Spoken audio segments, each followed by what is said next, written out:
ಬೇಗ ಈ ಅಕೌಂಟ್ನ ಫಾಲೋ ಮಾಡಿ. ಕನ್ನಡಿಗರು ಫಾಲೋ ಮಾಡ್ತಿರೋ ಅಂತ ಗೊತ್ತು, ನೋಡಿದವರೆಲ್ಲ ಒಂದೊಂದೇ ಫಾಲೋ ಕೊಟ್ಬಿಡಿ ಸಾಕು. ದೇವರು ನಮಸ್ಕಾರ, ಎಲ್ಲ ಹೆಂಗಿದ್ದೀರಾ? ನಾನಂತೂ ಸಕ್ಕತ್ತಾಗಿದ್ದೀನಿ, ನೀವು ಎಲ್ಲರೂ ಚೆನ್ನಾಗಿದ್ದೀರಾ ಅಂತ ಅನ್ಕೊಂಡು ಆಗಲ್ಲ ಕಣ, ಆನೆ ನೆತ್ತಿಸಿ ಹೇಳೋನು ನನ್ ಸೋಮ.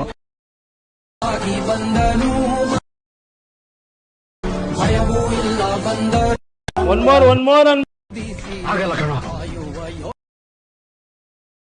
ಆನೆ ನೆತ್ತಿಸಿ ಹೇಳೋನು ನನ್ ಸೋಮ. ಭಯವೂ ಇಲ್ಲ ಬಂದರು